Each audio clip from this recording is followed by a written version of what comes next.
자, 이제 토목설계 과목 지난 3월 23일 날 시행된 국가직 9급 문제 잠깐 좀 해설을 하고 그 다음 이제 진도를 계속 나가도록 하겠습니다.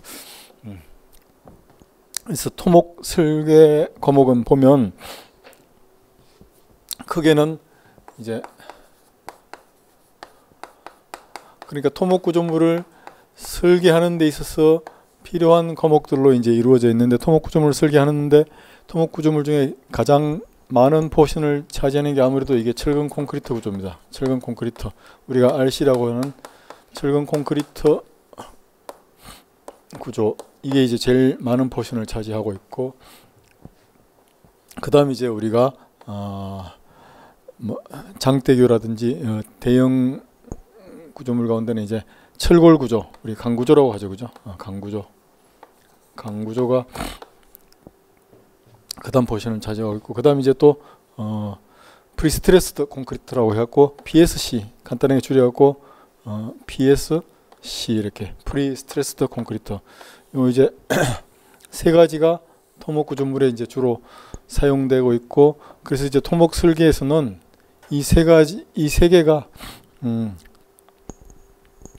주로 시험에 나오는데, 여기에서 이제 도로교 또는 교량, 이게 이제 어쩌다 하나씩 한 번씩 나올 때도 있습니다. 도로 교량, 이거 이제 내가 이렇게 쓰는 거는 우리 소위 KDS의 구조 설계 기준에 나오는 도로 교량의 설계 기준에 대해서 이제 조금 나오는 경우도 있는데, 이번에는 보통 철근 콘크리트 이게 한 70% 내외 나옵니다. 70% 내외니까 뭐 문제로 치면 13문제에서 14, 15문제 정도 나오니까 대략 70%고, 이게 이제 뭐 이렇게 기초 옹벽까지 다 철근 콘크리트 구조로 된 게 다 포함되어 있고, 그럼 강구조가 보통 보면 한 15% 세 문제, 그 다음 이제 프리스트레스 콘크리트 역시 한 15% 세 문제 나옵니다.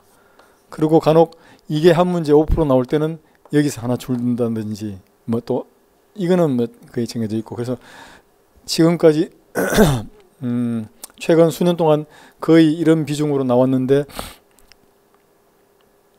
이번에는 2023년 역시 이 비중을 딱 맞췄습니다. 2024년 3월 23일에 시행한 국가직 토목설계 과목은 딱 철근 콘크리트 70%, 강구조 15%, PSC 15%, 그러니까 세 문제, 나머지 14문제. 그 다음 도로교량은 이번에 어쩌다 한 번씩 나온 또 있었는데 이번에는 안 나왔습니다. 딱 요 비중으로 나왔고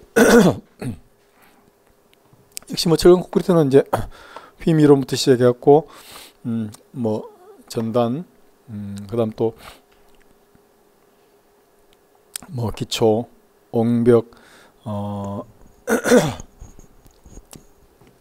슬래브, 기둥 등등 여러 이 철근 콘크리트 구조로 설계하는 여러 부재에 대해서 설계 방법, 휘미론에 대한 설계 방법을 묻는 문제라든지, 또는 그 부재의 배치 상세, 그러니까 이제 뭐 T형보의 유폭이라든지 이런 배치 상세를 묻는 그런 문제 나왔고, 또는 뭐 옹벽이나 이번에 특수한 게 이제 이 철근 콘크리트 속하긴 하는데 어떻게 보면 좀 특수한데, 이렇게 이제 여러 가지 주어지는 이게 다 이제 설계 기준입니다. KDS에 이제 뭐 14에 나오고 41에 나오기도 하고 하는데, 이게 다 기준이고, 여기에 이제 하나 특수한 게 철근 콘크리트 기준 가운데 콘크리트 앵커의 설계 기준이 있는데, 이번에 KDS 앵커 설계 기준에서 이제 콘크리트의 한 문제가 나왔습니다. 좀 약간 이제 기준이 메인 기준들이 있고 좀 서브 기준들인데 여기서 나왔고, 예전에는 이제 도로교량에서 나왔는데, 그래서 이것도 우리가 설계 기준에 문제에 넣을 만한 중요한 사항들은 뽑아가지고 좀 이제 정리를 해야 될 것 같습니다. 그래서 어쨌든 전체적으로는 예년의 비중을 거의 그대로 유지하고 있고, 철근 콘크리트 구조가 압도적으로 큰 비중을 차지하고 있었다는 걸 우리가 알 수 있습니다. 그래서 이제 1번부터 한 문제씩 한번 보도록 합시다. 자, 1번은 이제 이건 너무 뭐 쉬운 내용인데, 어쨌든 인장 지배 단면으로 설계했을 때 보의 파괴 형태, 당연히 인장 지배 단면이니까 인장에 의해서 가분하니까 인장에 의해서 파괴가 되겠죠, 그죠? 근데 내가 지난번에 얘기했듯이 인장에 의해서 되는 파괴되는 거는 무슨 파괴를 했죠? 취승이라고 했습니까? 연승이라고 했습니까? 연승 파괴를 했죠, 그죠? 덕타일한. 왜냐하면 철근은 자체가 그동을 철근 자체가 이렇게 항복하고 나서 재료 특성이 쭉 연성적인 거동을 합니다. 항복 플래투를 겪다가 스트레인 하드닝을 넘어서 소프트닝 해갖고 이렇게 굉장히 긴 이게 여기서 항복 이후에 이만큼 긴 변형 능력을 가지는 게 이게 연성적인 거동인데 콘크리트는 철근하고 같이 대비해서 그린다면 항복하자마자 곧 파괴합니다. 최대 하중에 도달해서 여기 FCK고 여기 도달한 이후에 곧바로 파괴가 되니까 이건 뭐 상당히 취승적이죠, 그죠? 그래서 어쨌든 압축 지배 단면 또는 콘크리트에 의해서 파괴된다라고 하면 이건 취승적인 거동이 되고 인장 지배 단면 철근에 의해서 파괴된다라고 하면 이건 연성적인 거동이 되겠습니다. 그래서 인장 지배 단면은 당연히 인장 철근의 항복으로 시작되는 연성 파괴 거동이 되겠죠, 그죠? 이건 좀 뭐 상식적인 내용이고 쉬운 문제였다고 생각이 됩니다. 그다음 계속해서 2번. 2번은 이게 이제 철골 구조에 나오는 기둥의 좌굴에 대한 이제 좌굴 임계 하중 또는 뭐 좌굴 하중이라고도 하는데 이건 이번에 응용역학에도 이거하고 관련된 문제가 나왔는데 철골 구조에서 또 이 같은 문제가 나왔는데 다시 한번 서면 그 오일러 좌굴 하중이라고 합니다. 이제 여기서 보면 이제 뭐 좌굴 임계 하중이라고도 얘기하고 오일러 좌굴 하중인데 어쨌든 탄성 좌굴 하중입니다. 좌굴 P니까 하중이잖아요, 그죠? 좌굴 하중 PCR이라고 하는 것은 다시 한번 쓰면 아까도 썼듯이 KL 전체의 제곱분의 파이 제곱 EI 요렇게 주어집니다. 근데 여기서 이제 E는 탄성 계수, 이거는 단면 1차 모멘트, L은 이 부재의 길이니까 이 K는 유효 좌굴 길이 계수라고 해가지고 이것은 이제 부재 단부 지지 조건에 따라서 주어지는 값이 되겠습니다. 그래서 보면 여기에도 1단 고정 타단 자유인 단면이 있고 또 양단 힌지로 지지된 단면이 있고 두 개가 있습니다. 그래서 저 두 개를 보면 일단 단면 조건이 양단 힌지면 이게 단순 지지가 되는 거거든요. 양단 힌지로 지지된다면은 이제 요렇게 휘어지는데 이때의 유효 좌굴 길이 K는 아까도 설명한 했듯이 1.0이 됩니다. 1.0. 그다음 두 번째 1단 고정 타단 자유인 단면. 그러니까 이런 거죠, 그죠? 1단이 고정이 돼 있고 이게 고정돼 있고 여기는 자유인 단면. 이거는 이렇게 돼 가지고 변형이 생기고 그래서 이제 이게 결국은 전체적인 사인 커브는 이렇게 돼 가지고 요 길이가 2배가 돼 가지고 변형 사인 커브에 그래서 여기는 K가 2.0이 됩니다. 유효 좌굴 길이 K가. 그래서 요 두 개의 차이를 가지고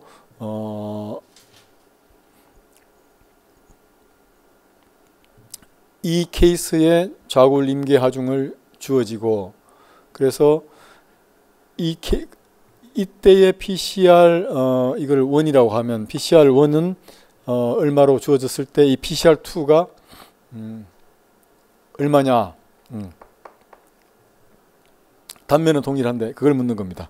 그럼 그대로 이제 식을 대입을 해보면 되겠죠. 이게 이제 지금 K가 1일 경우에 PCR 1이 되니까 K가 1일 경우에는 이게 이제 L 제곱분의 파이 제곱 EI가 되고 이 값이 20kN이라고 주어졌습니다. 20kN. 이렇게 주어졌는데 K가 2일 경우에 이때의 PCR2 자굴 임계 하중은 얼마냐. 그러면 이제 이번에는 PCR2를 보면 이것은 K가 2니까 2L의 전체 제곱분의 파이 제곱 2i 이렇게 되잖아요. 그죠? 2i 이렇게 되는데 여기서 지금 위에 문제에서 보면 L제곱분의 파이 제곱 2i가 20으로 주어져 있기 때문에 여기서 이걸 풀어갖고 2L의 제곱을 풀면 이거는 이제 4L제곱분의 파이 제곱 2i 괄호를 풀면 이게 이렇게 되니까 이 중에서 L제곱분의 파이 제곱 2i 요게 20으로 주어졌잖아요. 그죠? 그러니까 결국은 PCR은 4분의 20 이렇게 되네. 그죠? 요게 20이 되니까 4분의 20 이렇게 되네. 그죠? 그러니까 요거는 4, 5, 20이니까 5. 단위는 저기서 단위를 킬로뉴턴으로 줬으면 이게 또 킬로뉴턴이 되고 그렇습니다. 자, 요게 되네. 그죠? 요게 이제 단순하게 자굴 하중 PCR을 묻는 게 아니고 두 가지 조건을 주고 우리가 아까 응용역학에서도 이거 비슷하게 두 가지 조건을 주어져 가지고 이제 비교하는 문제가 나오는데 이것도 역시 이게 두 가지 조건을 주어져 가지고 이렇게 비교하는데 이럴 때는 항상 조건에 맞는 값을 이렇게 우리가 대입을 하면 그대로 이제 구할 수가 있습니다. 이렇게 해서 2번을 풀어보았고 그 다음 이제 3번 문제 역시 2번도 강구조에서 나왔고 3번도 강구조에 나오는 문제인데 우리가 이제 강구조에서 보면 연결 다시 말하면 접합인데 이건 이제 우리가 설계 기준에서는 접합이라고 얘기하고 있는데 옛날부터 전통적으로 건축에서는 이걸 접합이라고 하고 두 개 뭐라고 해야 되나 조인하는 거죠. 그죠? 붙이는 거를 건축에서는 접합이라고 얘기하고 강구조 설계 기준에서 접합이라고 얘기하고 요걸 이제 토목에서는 이거는 연결이라고 얘기합니다. 연결이라고 얘기 많이 하는데 이제 예를 들면 볼트나 용접으로 이거 두 개를 이제 두 부재를 같이 하나로 맞춘 그 연결하는 건데 그래서 이제 강구조에서 볼트로 연결할 때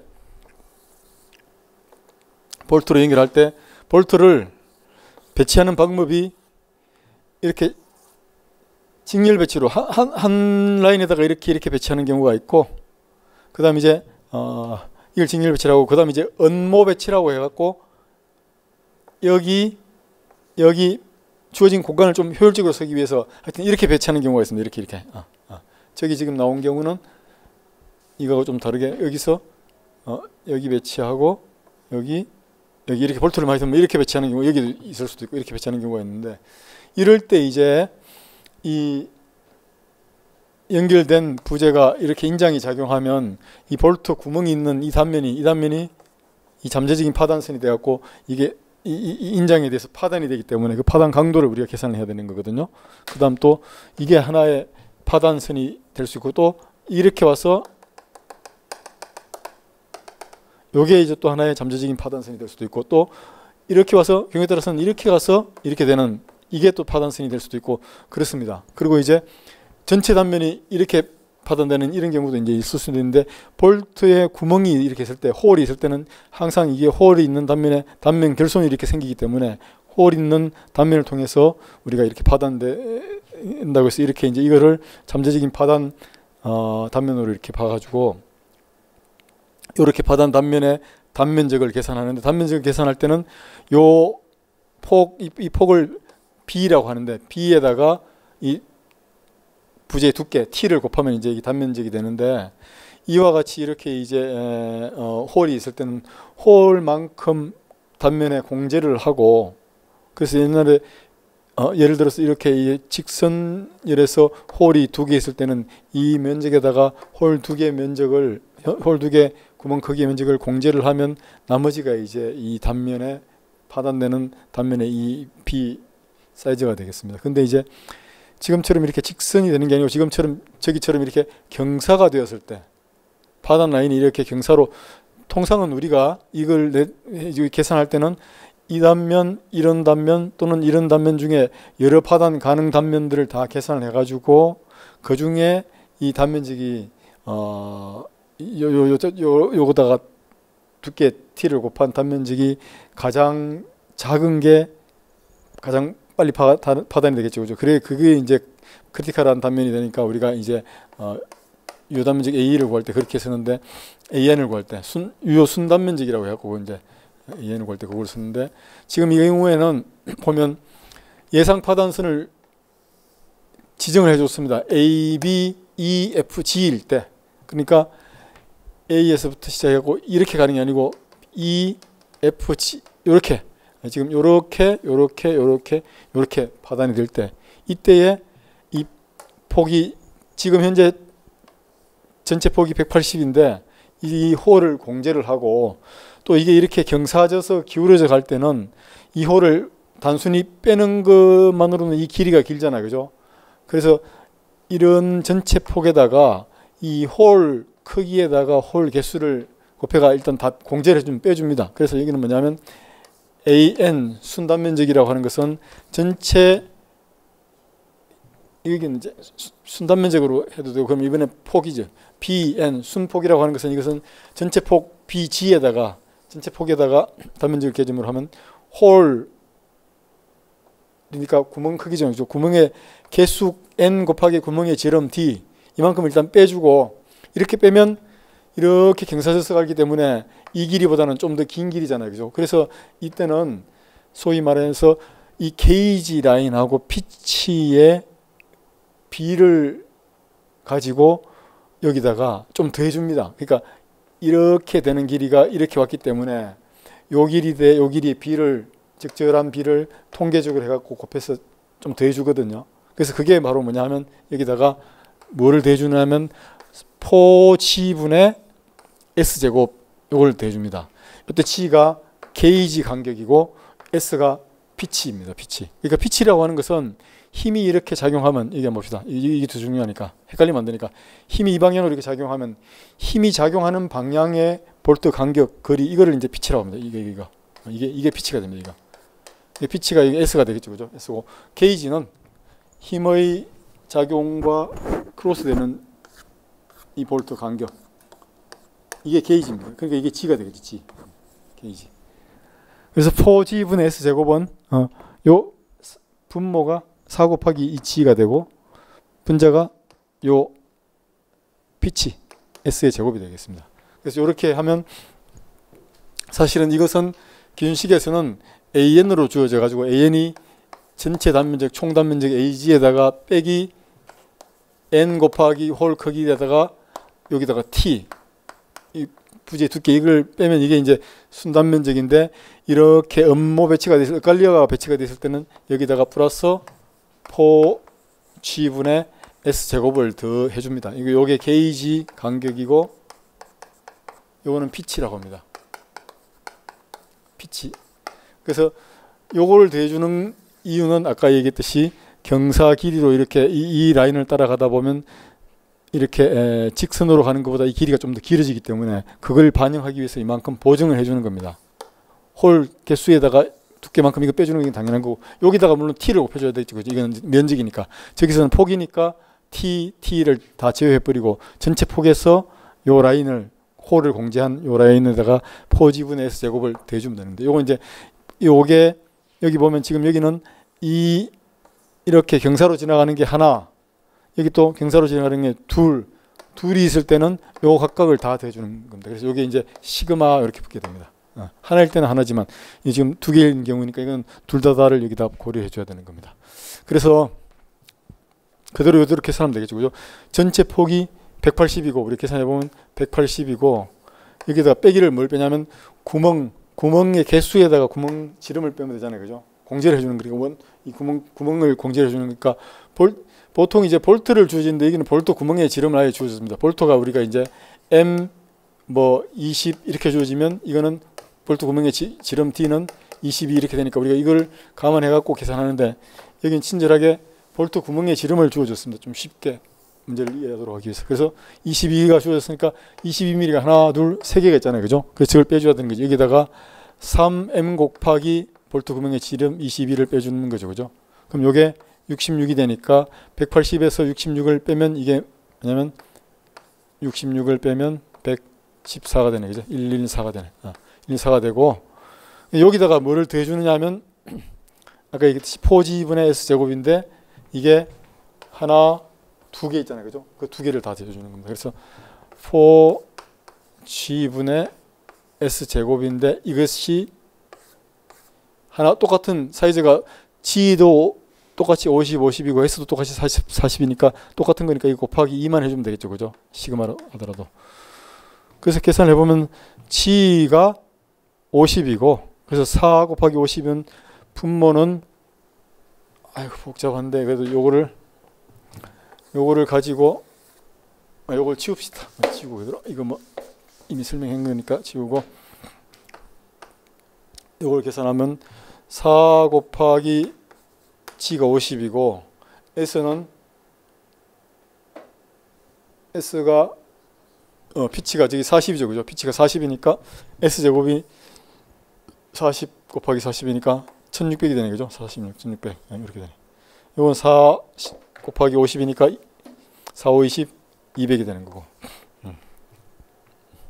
그러면 이렇게 계산한 114에다가 요걸 더해주면 되겠죠. 그죠? 요게 200에서 1600을 하면 2, 8이 16이 되는 거죠. 8. 근데 여기 몇 개냐면 두 개. 여기에 4G분 S제곱 하나, 여기에 4G분 S제곱 하나. 이게 두 개니까 헷갈린 케이스가. 그래서 시그마 4G분 S제곱을 대주면 이게 두 개를 하면 이게 16이 되니까 114에다가 16을 더하면 130, 130이 되네. 그래서 이 폭, 유효폭이라고 하는데 순폭이라고 하는데 순폭은 130, 요 2분이네, 그죠? 130mm가 되겠습니다. 지금 강구조에서는 이거 이제 볼트 연결해서 중요한 개념이고 뭐 알고 있어야 될 그런 개념입니다. 그렇게 뭐 어려운 건 아닌데 어쨌든 우리가 상식적으로 생각할 수 있는 거는 전체 폭 B에서 이렇게 중간에 구멍이 있으면 구멍을 빼줘야 된다는 거 상식적으로 생각할 수가 있고 근데 다만 구멍이 이렇게 일렬 라인에 구멍이 이렇게 있으면 전체 폭에서 그냥 구멍만 빼주면 되잖아요. 그죠? 근데 이제 이거는 이렇게 경사돼 가지고 배치되어 있기 때문에 요거를 고려하기 위해서 게이지와 피치의 비를 가지고 4G분의 S제곱만큼 또 더해주는 거지. 여기다가 너무 뺐는데 이 길이가 더 길어지니까 뺐는데 작은 값들을 더 더해줍니다. 그래서 이번에 보면 요 케이스에서는 4G분 S제곱 하나가 8이니까 그 두 개를 16을 이제 더해가지고 이거 너무 과하게 빼고 경사진 길이를 이제 보정을 해준 겁니다. 그 다음 이것도 이제 너무 좀 단편적이고 쉬운 문제가 나왔는데 어쨌든 압축부재라고 하면 이제 보통 기둥 이런 건데 압축부재에서 사각형이나 원형 띠철근으로 이제 둘러싸인 압축부재가 있는데 이때 이제 주철근의 최소 개수를 물었습니다. 주철근의 최소 개수. 그러니까 뭐 사각형도 있고 원형도 있는데 이게 이제 철근이 주근이 이제 여기 이렇게 배치되어야 됩니다. 주근이 일단 이렇게 뭐 여기 등등 이렇게 배치가 되고 여기도 역시 이렇게 등등 배치가 되는데 이 주근에다가 띠철근이라고 하는 건 뭐냐면 요 주근이 이제 내가 이걸 입체로 그리면 이렇게 주근이 하나 둘 셋 넷 이렇게 올라갑니다. 이렇게 올라가면 이 주근 주변에 이렇게 이 주근을 이렇게 감싸 돌고 도는 이 철근을 띠철근이라고 합니다. 이렇게 감싸가지고 주근을 좀 구석해주는 주근의 좌우를 방지하고 구석해주는 이거를 그러니까 주근 기둥 주변에 기둥 주근 위에 이렇게 감겨져 있는 철근 그 이제 그 가운데 이게 철근이 하나씩 이렇게 감겨져 있는 거 이거를 띠철근이라고 하고 이게 띠철근이 이제 여러 개 이렇게 계속 밑으로 갈수록 이렇게 간격가 계속 감겨져 있는 게 이게 이제 띠철근 기둥이고 반면에 이제 나선 철근 기둥이라고 하는 것은 이런 이제 철근이 이제 최소 6개가 돼야 되는데 6개 있으면 이 위로 이렇게 계속 나선형으로 쭉 계속 감아 올라가는 거 이게 이제 나선 철근이거든요. 우리가 상식적으로 알 수 있듯이 이렇게 하나씩 되는 게 이거를 허리띠 할 때 허리띠처럼 이렇게 감아 있는 거니까 이건 띠철근이 되고 이건 나선철근이 되는 겁니다. 그래서 띠철근 기둥은 사각형이나 원형 할 것 없이 최소한 4개를 주철근이 4개를 배치가 돼 있어야 이 4개를 기준으로 해갖고 감을 수 있기 때문에 띠철근 기둥은 최소 주근의 개수가 4개입니다. 4개. 주철근이 적어도 4개는 돼야 됩니다. 최소. 4개가 되고 특별히 이제 사각형이나 원형일 경우고 삼각형인 경우는 삼각형으로 배치된 단면이 뭐 흔치 않지만 어쩌다 한 번씩 있다라고 한다면 이거는 이제 3개일 수도 있습니다. 삼각형인 경우는. 삼각형은 뭐 이렇게 나오는 경우는 흔치 않기 때문에 어쨌든 사각형이나 원형은 최소 사각형을 기준으로 생각하면 됩니다. 4개. 그래서 띠철근은 최소 4개가 돼야 되고 다만 나선철근으로 이렇게 계속 돌리면서 감아 올라갈 때 연속적으로 이럴 때는 4개로는 부족합니다. 왜냐하면 이렇게 나선형으로 만들어야 되기 때문에 이럴 때는 하나, 둘, 셋, 넷, 셋, 다섯, 6개. 최소 이렇게 6개는 돼야지 이게 좀 이렇게 원형으로 나선을 형성하면서 감아 올라갈 수 있습니다. 그래서 나선철근인 경우에는 최소 6개가 주철근의 최소 개수가 되겠습니다.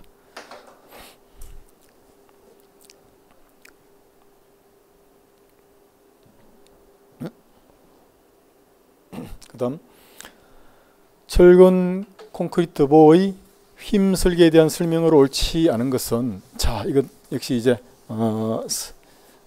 설계 기준하고 설계 개념들을 이제 복합적으로 물어봤는 건데 기본 앞에 있는 휨 설계 기본에 나오는 내용인데 어쨌든 하나씩 한번 봅시다. 강도 감소 개수를 고려한 설계 강도는 이제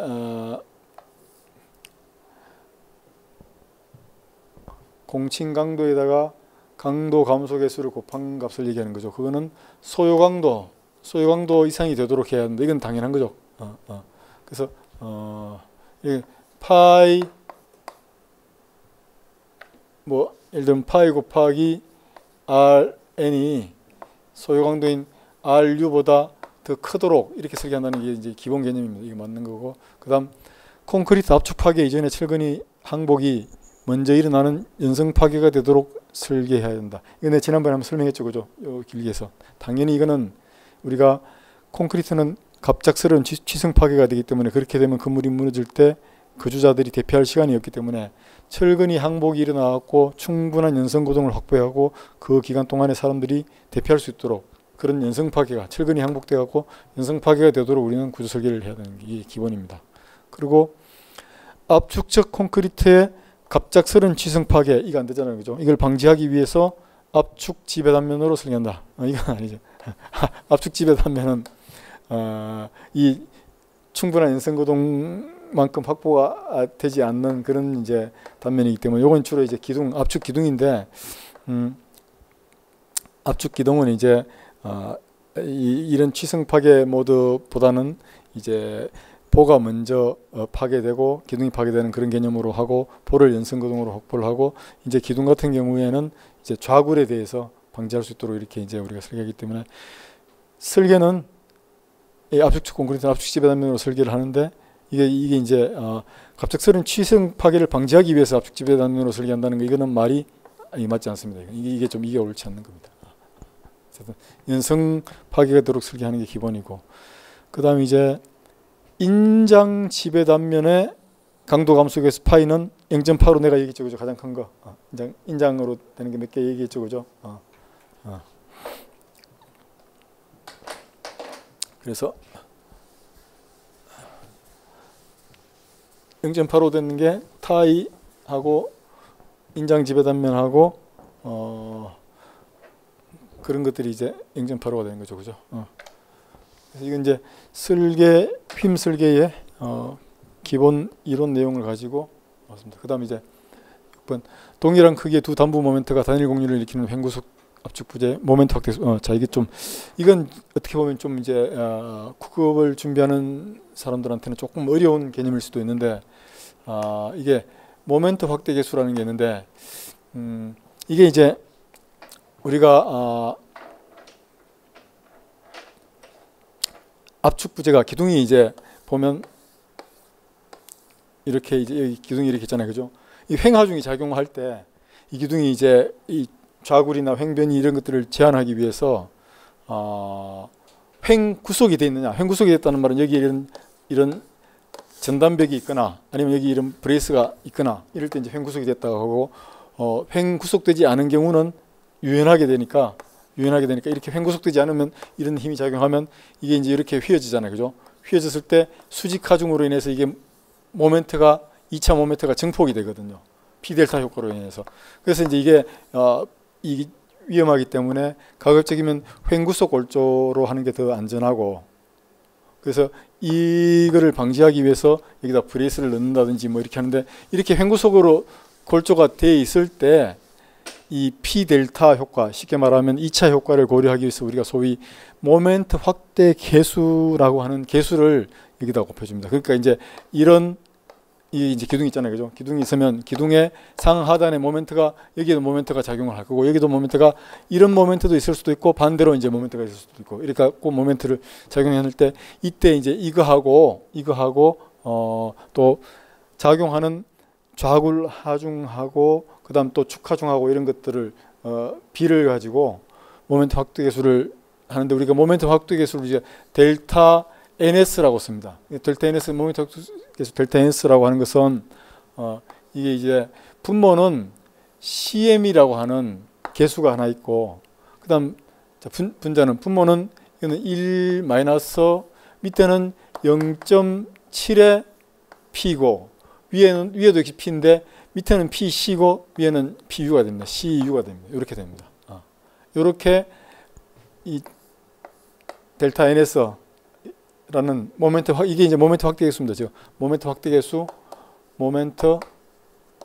확대 계수 델타 NS는 이런 식으로 주어집니다. 이제 이 값을 구하는 건데, 이게 그러니까 9급에서는 어려운 거지, 이거. 적어도 7급 정도 돼야 이제 할 수 있는데 좀 난이도가 있는 문제라고 볼 수가 있습니다. 근데 여기서 이제 특별히 이제 CM이라고 하는 계수는 뭐냐면, 이거는 이제 특별히 이건 또 이제 이렇게 기둥의 상하단에 모멘트가 작용할 때 이 모멘트, 상하단에 작용하는 모멘트의 형편에 따라 가지고 정해주는 계수입니다. 그래서 모멘트가 M1, M2 중에 큰 거를 M2라고 하고 작은 걸 M1이라고 하는데, 이게 이제 이럴 때 모멘트가 같은 방향으로 이렇게 모멘트가 그러니까 이렇게 작용하면 이게 이제 이렇게 휘어질 거 아니에요, 그죠? 이렇게 휘어지는 게 요게 이제 단곡률입니다. 단곡률이 되고, 또 하나는 이렇게 작용해갖고 이렇게 휘어지고, 하나는 반대로 이렇게 작용해갖고 이렇게 휘어지고, 이렇게 되면 이게 복곡률이 되거든요. 복곡률이 되는데, 근데 이제 단곡률이 되면 이거는 이제 CM이라고 하는 것은 이렇게 정의되어 있습니다. CM은 0.6 플러스 0.4의 M2분의 M1, 큰 모멘트 분의 작은 모멘트 이렇게 주어져 있는데, 근데 이제 저기에 있는 것처럼 동일한 크기의 두 단부 모멘트가 단일 곡률을 일으킨다라고 하는 것은 지금 요거를 얘기하는 겁니다. 단곡률을 일으키고, 요 단곡률을 일으키는 모멘트 M1, M2 두 개 크기가 같다는 얘기입니다. M1, M2가 같다는 말은, 그래서 보통 이럴 때는 이제 CM이 1이라고 하는데, 같다는 말은 뭐냐면 요 위에 분모, 분자 두 개가 같잖아요, 그죠? 같으니까 요 두 개가 같다는 말은 0.6 더하기 0.4가 돼가지고 CM이 1이 된다는 이런 얘기입니다. 그러니까 CM은 1이다 이런 얘기입니다. 저 말은. 요걸 이제 다 기억하고 있어야 되는데 좀 어려운 개념입니다. 그래서 그대로 이제 여기다가 CM이 1이니까 여기다 그대로 대입해 보면 분모는 1 마이너스 저기 나오는 0.7 곱하기 좌굴하중 PC가 2만 킬로뉴턴이네, 그죠? 여기 2만 킬로뉴턴이 되고, 그 다음 계수축하중 PU는 3,000 킬로뉴턴이네, 그죠? 3,000 킬로뉴턴. 이거 분의 1 이렇게 되는 거잖아요, 그죠? 그래서 이걸 계산하면 답이 됩니다. 모멘트 확대 계수를 물었잖아요, 그죠? 그러니까 2, 7이 14니까 이건 이제 14,000이 되고, 14,000 분의 3,000 하면 이게 이제 그러니까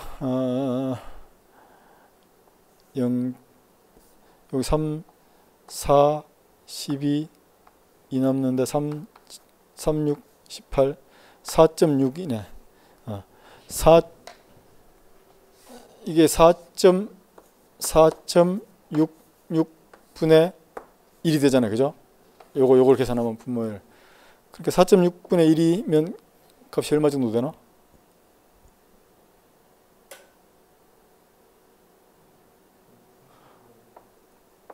5분의 1이 0.2니까 5분의 1이 0.2니까 0.18 뭐 0.18 0.2 좀 안 되겠죠. 그죠? 그렇게 되는 값입니다. 그러니까 1 마이너스 0.18 정도 되나? 그렇게 되고 요 전체 분의 1 되니까 요게 그러면 이제 1 마이너스 0.18로 보면 이건 이제 0.82 분의 1 이렇게 되나? 0.8분의 1이면 이게 0.8분의 1이면 1.18이고 1.2 그 정도 되는가 본데. 그래서 대략 1.20 정도 되는 것 같은데 값이. 내가 한번 계산은 자세하게 해봐야 되겠습니다만 어쨌든 이렇게 계산되는 값입니다. 그래서 여러분들이 요 DNS 델타 NS라고 하기도 하는데 모멘트 확대 계수 이거를 외우고 있어야 되고 여기에다가 CM까지 외워야 되는데 이건 조금 이제 난이도가 높은 문제입니다. 어쨌든 이게 철근 콘크리트 기둥에서 횡구수 골조 비횡구수 골조에 있어서 이제 요 모멘트 확대 계수를 계산하는 게 상당히 난이도가 높은 문제인데 특히 9급에 이런 문제가 나왔는데 어쨌든 좀 이거는 대다수 학생들이 이제 정확하게 풀기가 좀 어려웠을 거라고 생각이 됩니다. 그다음 이게 거꾸로 돌아갔네. 그다음 이제 기초 문제인데 그림과 같이 중심 축하 중 여기에 PU가 작용할 때 확대 기초에 일방향 전단에 대한 위험 단면에서 전단력의 크기, 일방향 전단의 위험 단면 전단의 크기, 이게 이제 이런 문제는 뭐 종종 자주 이제 나오는데 일단 일방향 전단에 대한 위험 단면은 우리가 이제 보통 보면 이제 이런 보가 있고 여기 지지점이 있잖아요. 그죠? 지지점이 있고 만약에 이렇게 보가 있고 여기 어떤 하중이 주어지면 이때 하중이 주어졌을 때 이 보에 이 하중으로 인한 전단에 대한 위험 단면이라고 하는 것은 요 크리티컬 섹션 단면에서부터 요 보의 폭이 D면 요쪽으로 이렇게 D만큼 떨어진 요 면이 여기 전단에 대한 위험 단면이 되는 거거든요. 이렇게 됩니다. 그러니까 왜 그러냐면 이런 힘이 작용해 갖고 여기가 이제 전단 파괴가 되면 이 힘으로 인해서 전단 균열이 이제 이렇게 45도로 지나가거든요. 45도 방향으로 대충 지나가는데 근데 이제 요 안쪽에서 힘에 영향을 미치면 이렇게 해서 다이렉트로 이 안으로 들어가기 때문에 이거는 이제 이 이면에 위험한 그걸 못 한다고 그래서 어쨌든 D만큼 떨어져야지 적어도 요 밖에 작용하는 힘들이 전단에 대해서 위험한 그런 거다라고 해서 여기서 D만큼 떨어져 가지고 요 단면을 우리가 전단에 대한 위험 단면이라고 하는데 역시 이런 개념을 그대로 저 기초에도 이 반대로 이제 기초는 이제 밑에 기초판이 있고 위에서 이제 기둥으로 이렇게 눌러지니까 요 면에서도 결국은 뭐냐면 여기서 이렇게 D만큼 요 보의 뎁스죠. 그죠? 뎁스 D만큼 떨어진 요 단면이 이제 전단에 대한 위험 단면이 되겠습니다. 그래서 여기도 보면 요 기둥이 있는데 기둥에서 이 기초판의 두께가 기초판의 유효 높이라고 했잖아요. 그죠? 유효 높이 D. 유효 높이라는 게 D가 두께가 됩니다. 기초판의 유효 높이가 기초판의 두께가 사실은 전체 두께 가운데 철근으로부터 여기까지 거리를 나타낸 요거를 이제 보통 우리가 스몰 D라고 하니까 요걸 얘기하는 겁니다. 유효 높이. 요게 이제 500일 때 그러면 이제 우리가 이 기둥면 이 기둥면 이 면이 또 이쪽에도 이면도 있고 한데 이면이 전부 이게 이제 어쨌든 전단에 힘이 미치는 기본 면이니까 이 면으로부터 우리가 D만큼 떨어져 가지고 D만큼 떨어진 요게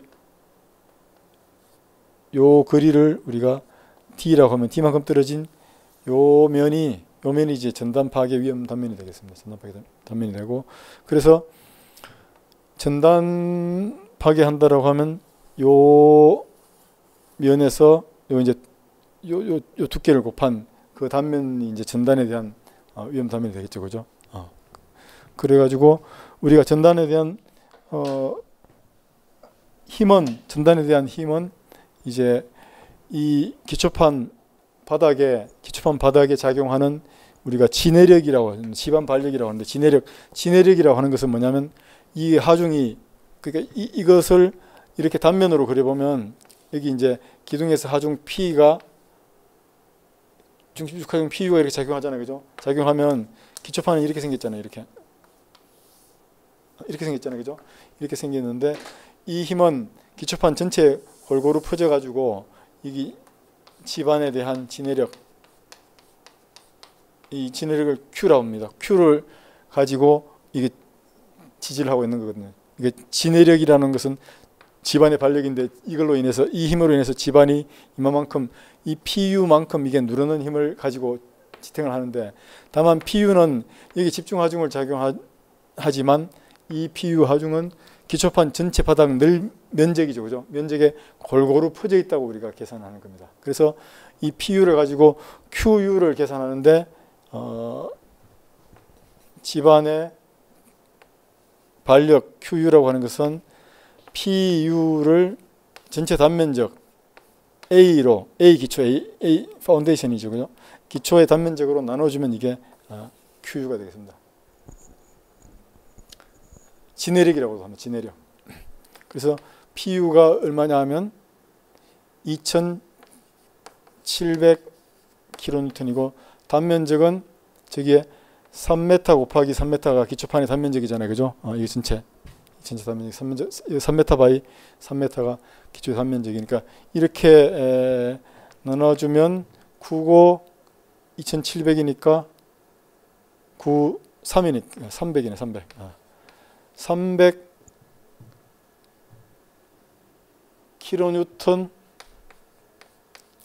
per 메타의 제곱 이렇게 되는 거죠. 이게 이제 지내력이 됩니다. 기초판의 지내력이 300kN이고, 그러니까 지내력이라는 말은 이 기초판 바닥에서 이 기초판으로 작용하고 있는, 다시 말해서 거꾸로 기초판을 밀고 있는 이런 힘들입니다.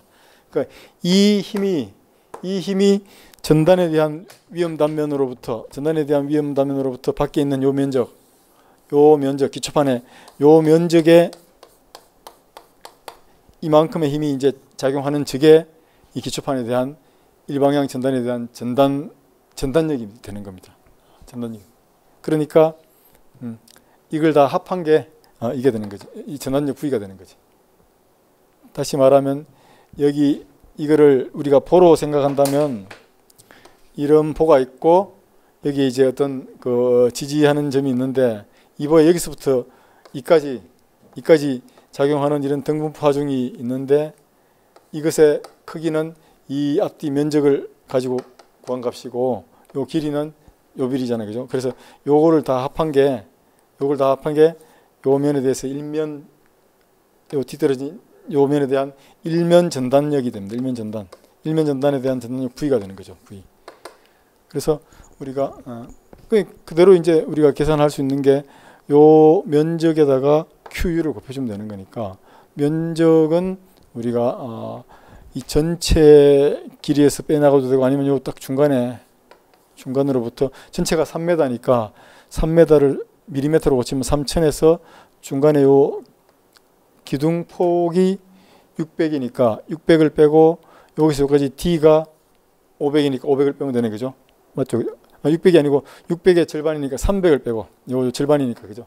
요 절반은 300이니까 300하고 요 D 500을 빼주면 요 길이가 되는 거죠. 1500에서, 그러니까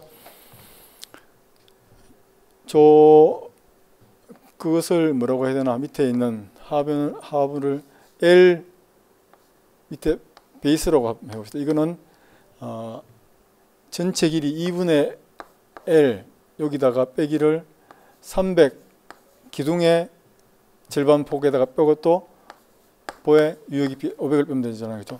이건 2분의 1 1500이 되니까, 그럼 1500에서 300 빼고 500 빼니까 이건 700이 되는 거죠. 700이 됩니다. 그 700이 되니까 요게 700이니까 요 면적 3000을 곱해 가지고 면적을 구할 수 있겠죠. 그죠? 그럼 다시 말하면 700mm가 되니까 우리가 면적을 구하면 이거를 밀리미터로 해야 되나? 킬로뉴턴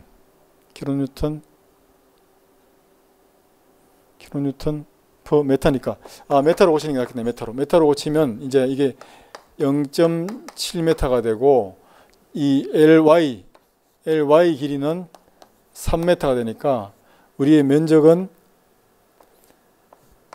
A 전단을 받는 면적은 0.7 곱하기 3m가 되니까 2.1m 제곱 이렇게 되네. 그죠? 이게 면적이 되고 여기에다가 300kN per m의 제곱 이걸 곱해주면 300kN per m의 제곱 이걸 곱해주면 이게 바로 이제 전단력 V가 되는 거네. V는 그러니까 326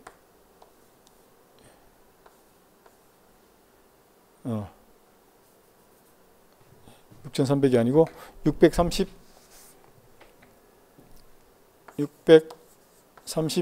kN 이렇게 되네. 그런 게 있습니까? 여기 있는 4번. 네. 여기 답이 되겠습니다. 자, 여기까지 이해됩니까?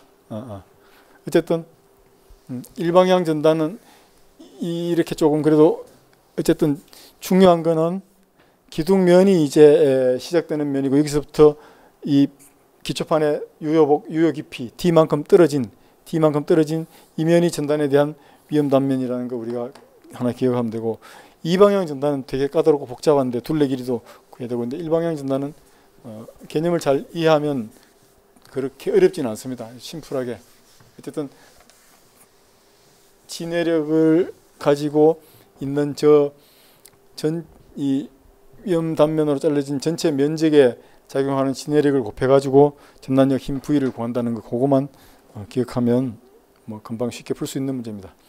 그 다음 이제 역시 이것도 철골에서 고장력 볼트의 마찰 접합 다시 말하면 마찰 연결에 대한 공칭 강도를 이제 얘기하는 건데 이때 계산에 고려하지 않는 것은 이래 됩니다. 근데 이제 보면 고장력 볼트에 있어서 마찰 접합의 설계 강도가 공칭 마찰 강도라고 했는데 그걸 이제 설계 기준에는 설계 미끄럼 강도라고 나와 있습니다. RN이라고 해서 공칭이니까 공칭 강도는 어떻게 구성되어 있냐면 이거는 이제 뮤 HF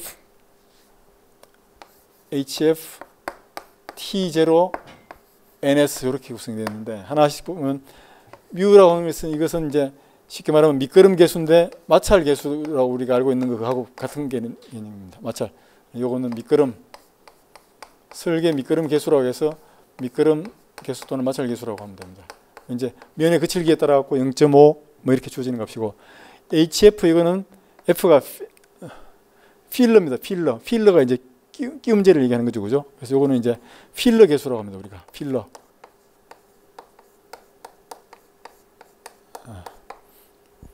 볼트 조립할 때 그 사이에 이제 부재 두께에 따라서 또 필러를 넣기도 하고 이렇게 하니까 필러 개수고 T0는 이거는 이제 설계 볼트 장력입니다. 볼트가 이렇게 조을 때 얼마만큼 힘으로 조을 수 있느냐 이게 뭐 800kN이냐 뭐 500kN이냐 그 설계 볼트 장력을 얘기합니다. 이게 설계 장력 볼트의 인장력 T잖아요. 그죠? 그래서 설계 볼트 장력을 아까 우리가 케이블의 장력도 T라고 얘기한다고 그랬잖아요. 그죠? 마찬가지로 T0라고 하면 볼트의 설계 장력입니다. 설계 볼트 장력이라고 하고 NS 이거는 number of shear plane이라고 해서 전단되는 면의 수입니다. 전단 면수. 이거는 이제 전단면이 한 면이냐 두 면이냐 이런 거 따지는 건데 이제 뭐 보면 이 볼트가 이렇게 있고 볼트가 접합하는 면이 이렇게 여러 면이 있을 때 이제 이렇게 여러 면에서 볼트로 접합하고 이렇게 당기고 이쪽으로 당기고 할 때 이게 볼트가 한 면에서 전단을 받는지 아니면 양면에서 받는지 그게 따라 다르거든요. 그래서 예를 들면 이런 거죠. 이 볼트가 이렇게 있고 여기에 이렇게 해가지고 이쪽으로만 당기게 되면 볼트가 이게 한 면에서 전단이 되고, 근데 이제 양쪽으로 이게 두 개가 이렇게 부재 연결되어 이렇게 당기면 볼트는 여기하고 여기 두 면에서 전단이 되는 거잖아요, 그죠? 이제 전단 면수, 이럴 때는 전단 면이 2가 되고 이런 겁니다. 그래서 이건 뭐 그냥 그대로 이 마찰 접합의 설계 미끄럼 강도식 뮤 HF T0NS라는 거, 이건 식의 기준에 나와 있는 식들이니까 이걸 알게 되면 여기 나와 있는 고려하는 값들이 마찰면의 상태, 이거는 미끄럼 계수, 마찰 계수를 나타내는 거잖아요. 마찰면의 상태라는 게 전단 면수 NS를 나타내는 거고, 연결 부재의 두께는 여기 없잖아요, 그죠? 설계 볼트 장력은 이게 T0가 되고 필러 계수가 있고, 그래서 연결 부재의 두께, 이거는 이 공식 마찰 강도 계산에 상관이 없는 그런 값이 되겠습니다. 그다음 콘크리트의 크리프와 근조 수축.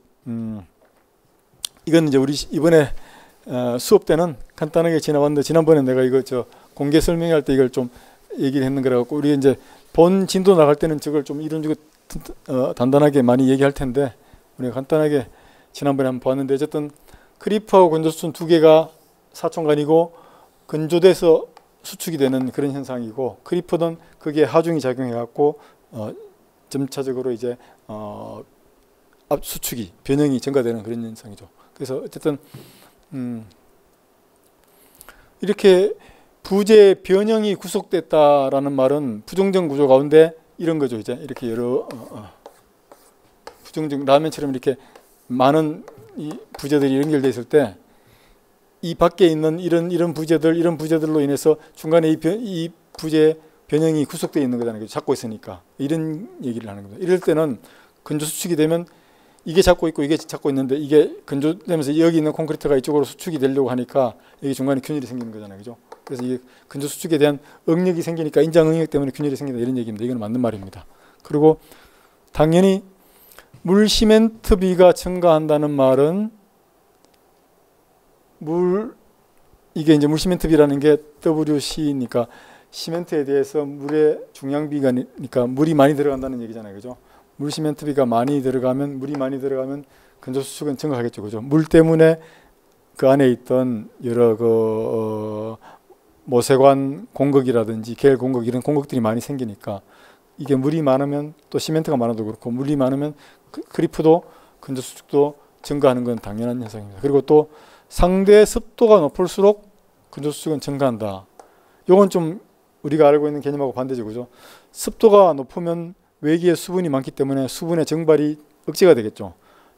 상대적으로 상대 습도가 낮아야지, 건조해야지 빨리 이제 증발이 되니까, 그래야 증가하는 거. 여기는 반대로 감소한다 맞겠죠, 그죠? 그래서 여기가 틀리네.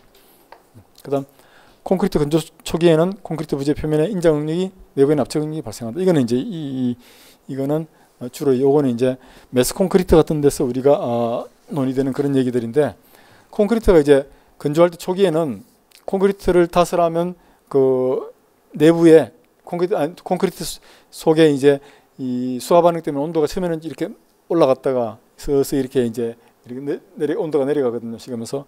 그러니까 온도가 올라갔을 때는 부피가 팽창하니까 이게 늘어나잖아요, 그죠? 식으면서 이제 부피가 점점 줄어드니까, 그래서 표면에는 콘크리트 표면이 이렇게 있으면 표면에는 안에 온도가 올라가면 이게 이제 늘어났다가 식으면서 좀 줄어드니까 여기 이제 인장 응력이 생기고 이런 균열이 이렇게 생기는 거지. 그걸 얘기하는 겁니다. 그리고 내부에는 반대로 압축이 이렇게 된 게 내부에 압축이 생기니까 표면 인장 응력으로 인해서 균열이 생긴다는 그런 얘기는 이거는 맞는 겁니다. 예. 그래서 답은 3번이 되겠습니다. 자, 언론에서 10번까지 하고 좀 쉬도록. 10번. 10번 이거는 이제 프리스트레스 PSC인데, 이거는 이제 프리스트레스 가운데 하중 평형 개념에 의한 그 프리스트레스 힘을 이제 따지는 건데, 이렇게 이제 단순보의 지간 중앙에서 프리스트레스 힘 P에 의한 소섬의 크기가 이렇게 주어졌을 때 요 계수 C1이 얼마냐 이 말이거든요. 이거는 뭐냐면, 자, 프리스트레스 개념이 이제 응력 개념이 있고, 그 다음 이제 강도 개념이 있고, 또 하중 평면 개념이 있는데 요거는 이제 하중 평면 개념으로 우리가 보통 논의되는 건데 이렇게 프리스트레스로 P로 당기잖아요. 그죠? 이렇게 P로 당기면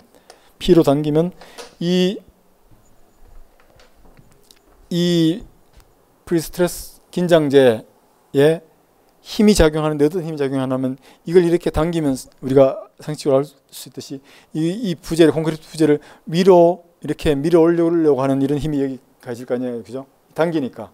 이렇게 당기면 여기에 이런 쉽게 말하면 이런 등분포 하중처럼 이거를 위로 밀어 올리려고 하는 이런 등분포 하중처럼 이게 작용을 하는 거죠.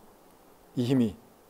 이 프리스트레스 당기는 걸로 인해서 생기는 힘. 그래서 이게 생기는 힘 상향력이라고 합니다. 이것을 상향력을 우리가 오메가 원래는 등분포 하중을 오메가라고 하는데 상향력은 upper 하중이라고 해서 이걸 U라고 보통 표현하거든요. U라고 표현하고 이랬을 때 이제 우리가 이게 단순보고 단순보에 이제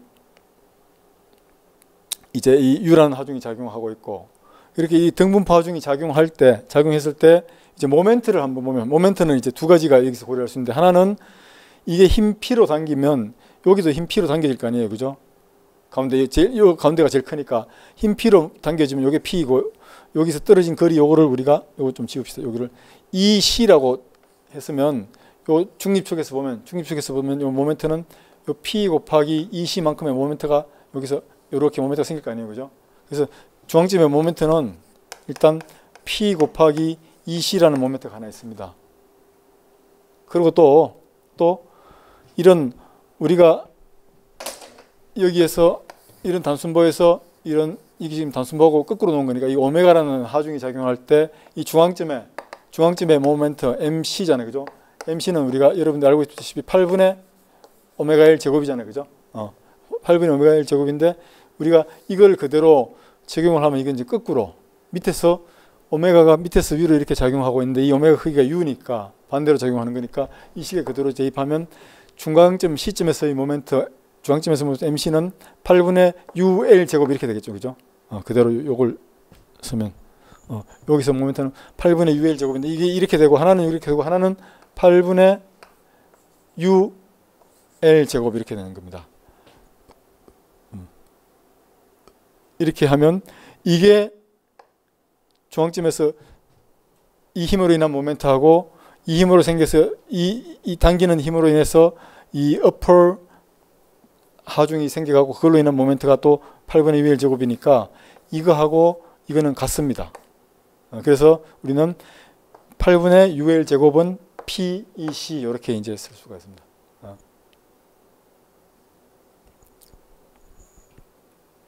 그래서 이제 여기서 우리가 뭘 찾아냈냐면 이 상향 등분포력인 U의 크기를 찾아낼 수 있습니다. 그래서 이걸 그대로 써갖고 여기 이제 UL 제곱 오버 8 이게 이제 M 중앙점에서 모멘트가 이게 PEC니까 여기서부터 우리가 이제 U를 찾아내면 여기에서 U를 찾아내면 U는 양변에다가 L 여기 봐봐요. L 제곱으로 나누고 8을 곱하면 되겠지, 그지? 그래서 이거는 이제 8 PEC 나누기 L 제곱 이렇게 되는 거죠. 그래서 U 등분포 상향력 U를 우리가 이제 이렇게 찾아내면 이렇게 되니까. 그래서 이제 등분포 상향력 U를 찾아냈고 또 하나는 뭐냐면 이게 이제 소섬이니까 지간 중앙에서 프리스트레스 힘에 의한 소섬의 크기가 이거는 이제 뭐냐면 우리가 이런 등분포 하중이 작용할 때 단순보에서 이런 등분포 하중이 작용하면 여러분들이 이게 이렇게 처진다는 걸 알 수 있잖아요. 그죠? 알고 있잖아요. 그죠? 그리고 아까도 봤지만 이 중앙점의 최대 처짐 이거를 우리가 델타 맥스 또 델타 C라고 하면 이거는 384 2i분의 5 오메가 1 4성이라는 걸 알고 있잖아요. 그죠? 이거지 이거. 여기에다가 오메가가 이 U잖아요. 그죠? 등분포 상향력이 U라고 했으니까. 그래서 등분포 상향력 U를 오메가 자리에 대입하면 이 소섬 델타 C가 나오는 거지. 이거는 이제 위에서 하중이 작용해 갖고 등분포를 눌렀기 때문에 이만큼 델타 C만큼 처짐이 생기는데 우리가 프리스트레스 하중 평형 개념은 반대로 밑에서 등분포 상향력으로 U를 이렇게 미니까 위로 이렇게 이게 위로 이렇게 소수점이 생긴다는 거잖아요, 그죠? 그래서 위로 소수점이 생기는 그 크기가 이 384 2i분의 5 오메가 L 4승하고 똑같다는 거지. 384 2i분의 5 U L 4승 이렇게 된다는 거죠. 그래서 여기다가 요 오메가 자리에 U를 여기에다가 요 U를 대입하면 됩니다. 한번 대입해서 계산해 보면 여기 또 특히나 C1 개수를 찾는데 2i분의 PL 제곱 EC는 이제 그대로 두고 나머지 C가 되는 거니까 여기 일단 2i 그대로 옮겨와 주고 PL 제곱 EC 요까지는 그대로 두고 나머지가 이제 C1이 되는 거니까 나머지를 정리를 해보면 여기 이제 384가 분모에 남아 있고 그 다음 U는 L 제곱분의 8 P EC 이렇게 되잖아요, 그죠? 이렇게 쓰면 안 되겠다. U가 L 제곱분의 8 P EC가 되니까 그리고 요게 이제 U가 되고 여기에 오메가가 되고 여기에 곱하기 L 4승이 이렇게 있고 옆에 5가 있네, 그죠? 5 이렇게 되잖아요, 그죠? 이렇게 하면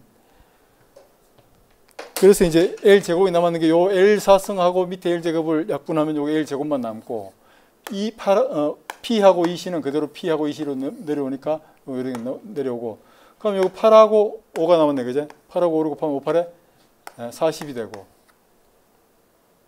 그러면 이제 요 384분의 40 하고 뭐 그렇게 나오는 거니까 이걸 약분하면 되겠네. 40을 약분하면 4, 8에 4, 9, 36 4, 6에 24 분의 1이 아니겠네. 잠깐만 이거 다시 한번 정리해 봅시다. 이렇게 되니까 그러면 이렇게 돼갖고 여기에 5 요게 6, 5, L 4승이고 하여튼 요건 이렇게 정리가 됐고 그러면 이제 우선 8로 일단 먼저 이걸 한번 나눠봅시다. 이거 8하고 이건 나눌 수 있으니까 왜냐면 8에 64 8, 4 32잖아, 그죠? 8, 8, 64 이렇게 되니까 이렇게 나누고 48분의 5 이거하고 8이 약분되니까 그럼 48분의 결국은 이렇게 곱하는 게 아니고 48분의 5가 되네. 그럼 48분의 5 여기 있네, 여기 되네. 1번 48분의 5가 되겠습니다. 그러니까 이거 어쨌든 문제가 조금 복잡하게 했는데 이런 개수를 주어지고 여기에 같이 붙여 있는 개수를 찾는 문제였는데 어쨌든 거기에 우리 끼워 맞춰 갖고 계산을 하다 보면 이렇게 이제 답이 나옵니다. 자, 이제 계속해서 11번 한번 보겠습니다. 11번은 그림과 같이 철근 콘크리트보의 단면의 등가 직사각형 응력 블록과 철근 인장력의 크기가 주어졌을 때 깊이 Y는 좀 특수한 경우를 냈는데 이게 이제 등가 직사각형 응력 블록입니다. 여기 응력 블록이고 그 다음 요게 이제 보의 단면인데 이 좀 특수한 단면인데 이 뭐 흔치 않은 보인데 어쨌든 보의 위가 이렇게 면적이 좀 파진 그런 보를 얘기하는 건데 우리가 이제 이 보의 단면 설계할 때는 요거는 처음 나오는 개념이니까 요건 잠깐 요걸 설명하고 넘어갈게요. 자, 우리가 보가 이게 뭐 단순 보이든 뭐 양당 고정 보이든 부정정이든 관계없이 일단 기본 개념은 보에 이제 어떤 이런 하중이 이렇게 작용을 하게 되면 이 하중으로 인해서 보 부재에 휘 모멘트가 생길 거 아니에요, 그죠? 우리가 이 하중을 알면 이 하중의 부재력을 계산하면 여기에서 모멘트를 알 수가 있는 거지. 모멘트가 예를 들면 이제 이게 요 부재력 모멘트가 이게 이제 x 위치에 mx가 100kN 메타다 이렇게 나올 거 아니에요, 그죠? 이 부재력 100kN 메타가 나오면 이제 요걸 가지고 우리는 이 부재의 단면을 설계하는 거지. 부재 단면을 설계하는데 부재 단면은 저렇게 이루어졌는데 단면은 이제 이렇게 보면 이거를 단면을 이렇게 잘라가지고 이걸 보면 단면에 이렇게 잘라가 이게 이제 이런 모멘트가 가해져가 이런 힘이 작용하니까 이 상부는 압축이 되고 하부는 인장이 되겠지, 그지? 인장이 돼 갖고 상부 압축, 하부 인장으로 인해 가지고 요게 이제 요 단면에 이제 모멘트가 생기는 거지. 그러니까 요 단면의 모멘트를 따져 보면 이제 단면을 여기서 어떻게 그려야 되나? 어쨌든 단면을 이제 잘라 가지고 이 단면을 보면 단면이 여기에 압축, 여기에 인장 이래 가지고 이런 이제 응력이 생기고, 이 응력을 힘으로 치환을 하면 여기에는 이제 인장력, 상부니까 압축력 C가 있을 거고, 반대로 표시해야 되나? 압축력 C가 이렇게 생길 거고, 밑에는 철근이 있는 부분에는 인장력 T가 이렇게 생길 거 아니야, 그제? 그러면 힘 곱하기 요런 경우는 이제 커플인데, 커플 모멘트가 있는데, 어쨌든 힘 곱하기 이 중간에 이런 떨어진 거리가 이렇게 생기면 이 힘 곱하기 거리를 이제 JD라고 우리가 옛날에 썼는데, 어쨌든 이 거리를 곱해가지고 이게 모멘트가 되는 거는 M은 JD라는 이 모멘트를 가지고, 요 모멘트를 가지고 여기에 작용하는 이 모멘트, 부재 모멘트, 이거보다 이 모멘트가 더 성능이 크도록 이제 설계하는 게 구조 설계의 기본 개념이고, 그리고 또 이제 모멘트는 요렇게 힘 곱하기 T 곱하기 JD 이렇게 되는 거지. T 곱하기 거리 JD 해도 되고, 또 C 곱하기 거리 JD 해도 같습니다. 같고, 또 하나는 이게 이제 두 힘은 이 압축력 C하고 인장력 T는 그 방향은 반대인데 크기는 같습니다. 그래서 C하고 T는 크기는 같은 힘이 되는 겁니다. 짝힘이다. 크기는 같게 되는 거죠. 왜냐하면 이게 응력 변형률 관계가 선형 관계고 직선이기 때문에 중립축으로부터 이 떨어진 거리하고 이런 걸 감안해 가지고 전체 크기는 같습니다. C는 이 압축 응력 곱하기 압축 응력 단면적하고 인장 응력 곱하기 인장 실력의 단면적 이렇게 곱한 그 크기 값은 토탈 크기는 서로 같다 이렇게 되는 겁니다. 그래서 요런 개념을 가지고 이제 우리가 저렇게 주어졌을 때 저기에 이제 우리가 압축 응력 블록하고 인장력하고 압축 응력 블록에다가 이제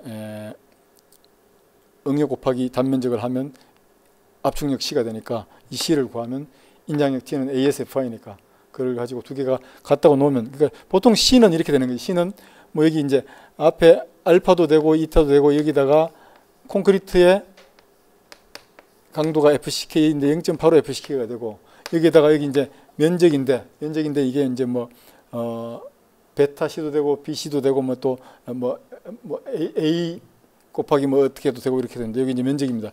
이렇게 면적을 이렇게 곱하면 이게 이제 압축력 C가 되거든. 근데 T는 이거는 철근의 단면적 AS에다가 철근의 강도 FY잖아요. 그죠? 이렇게 곱하면 이거 두 개가 같은 거지. 이거 두 개를 같다고 놓으면 우리가 이제 요거도 구할 수 있는 거고, 만약에 이제 여기에서 뭐 이 중에 둘 중에 하나를 미지수로 놓으면 이런 것도 구할 수 있는 거고, 그렇게 되는 겁니다. 그럼 지금 이런 문제는 요거 두 개를 갖다가 놓고 요거를 구하는 그런 문제입니다. 요걸 구하는데 다만 요게 이제 중간에 일부 오목형으로 단면이 좀 까다롭게 주어져 가지고, 저 까다로운 단면을 우리가 잘 처리해 가지고 수치적으로 계산을 해내면 되는 겁니다. 그래서 이제 이렇게 일단 등가 응력 블록으로 이렇게 주어졌고, 친절하게 콘크리트의 에타 0.85 FCK 값 전체를 20MPa로 주어졌네, 그죠? 주어졌고, 요게 이제 콘크리트 응력 값이고, 여기에다가 요 응력 값에다가 콘크리트가 부담하는 면적을 콘크리트 부담하는 단면적을 콘크리트니까 AC라고 합시다. AC를 곱해주면 이것이 뭐냐면 압축력 C가 되는 겁니다. 그리고 T는 여기도 친절하게 다 주어졌네. 이거는 문제 쉽게 400kN 주어졌습니다. 이게 T라고 하는 거, 이거는 뭐냐면 철근의 단면적 AS에다가 철근의 강도 FY를 다 곱한 겁니다. 이거는 이제 요게 콘크리트 강도에다가 콘크리트 단면적을 곱한 거고, 그래서 이 C하고 이 T가 같으니까 이 관계를 가지고 우리는 이 A, 여기에 요렇게 구해진 가운데 요걸 이제 구할 수 있는 거지. 그대로 식을 세우면 되는 겁니다. 그래서 그대로 식을 세우는데 우리가 이제 특별히 여기서 알아야 될 거는 뭐냐면, 자, 이렇게 콘크리트 강도가 20메가파스칼로 주어졌잖아요. 그죠? 그러면 이게 40메가파스칼 이하일 때는 에타는 1이 됩니다. 1. 에타는 1이 되고, 여기 이제 A는 주어졌구나.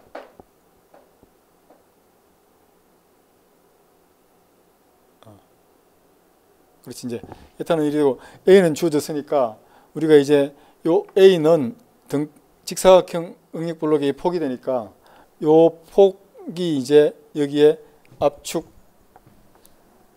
응력블록의 요 면적을 결정하는 요 깊이가 되는 겁니다.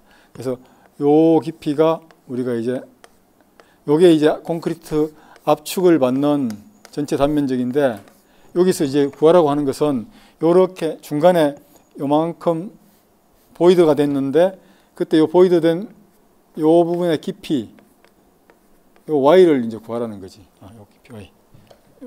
요거를 구하라는 건데, 어쨌든 좀 복잡하긴 한데, 어쨌든 이럴 때는 이거 전체 면적에다가 우리가 중첩의 원리 쓰듯이 요만큼을 빼가지고 요 면적을 구해가지고, 그래가 이 y를 포함한 식으로 세워가지고, 그래서 요 AC에다가 요거를 넣어가지고, 그래서 이제 한번 구해보면 되는 겁니다. 그래서 요 AC라고 하는 것은 이렇게 되는 거지. 기본은 A 곱하기 이 폭 B가 되잖아요. 그죠? A 곱하기 B가 되는데, 요만큼이 빠졌잖아요. 그죠? 요만큼 빠졌는데, 요만큼 빠진 부분의 면적은 이게 300인데, 이게 100, 이게 100이니까 요것도 100이 되겠지. 그지? 100 곱하기 요 뎁스는, 요 깊이는 이게 뭐냐 하면 요 깊이가 y로 주어졌는데 y로 그대로 하면 되겠네. 그죠? 100 곱하기 y로 하면 되겠네. 그렇게 해가지고 한번 식을 세워봅시다. 그러면 일단 이렇게 돼 갖고 여기다가 그대로 식을 세우면, 일단 요 전체를 가지고 식을 세우면 20메가파스칼 곱하기 이렇게 되는 거지. 20메가파스칼 곱하기 AC인데, 이것이 이제 C가 되고, T는 ASF인데 이건 400으로 주어졌고, 이거 두 개 같으니까 요 AC를 이제 여기서 AC를 구하는 거니까, AC는 또 어떻게 주어지냐면, 요 AC만 보면 AC는 요 80 곱하기 300에서 100 곱하기 y를 빼면 되는 거지. 그지? 이렇게 되는 거지. 그러니까 80 곱하기 300에서 빼기 100 곱하기 y, 100y를 빼는 거지. 이렇게 되는 거지. 이렇게. 이렇게 되는 거지. 그렇게 되면 요게 이제 38에 24,000이고 마이너스 100y 이 곱하기 20 요거 20을 한 것은 이게 뭐냐면 이거하고 같으니까 t하고 이게 t 400하고 같다는 얘기지. 400 메가파스칼이지. 400 킬로뉴턴이지. 킬로뉴턴하고 같다는 얘기지. 근데 앞에 응력 단위가 메가파스칼로 주어졌으니까, 메가파스칼로 주어졌고 밀리미터로 주어졌으니까 뉴턴 퍼 밀리미터니까 400 킬로뉴턴은 여기다 곱하기 1000을 해줘야지 뉴턴이 되는 거지. 그지? 나머지 뉴턴 밀리미터로 주어졌으니까 이렇게 되는 겁니다. 그래가지고 여기에서 이 식을 좀 정리를 해가지고 y를 구할 수 있는 거지. 먼저 정리를 하게 되면 여기다 20을 곱했으니까 20하고 40만을 약분을 하면 요거 2 여기 그러면 2만으로 되겠네. 그죠? 2만 20으로 나누면 40만 20으로 나누면 2만이 되고, 요게 이제 날라가 버렸으니까 24,000 빼기 100y는 2만 이렇게 되네, 그죠?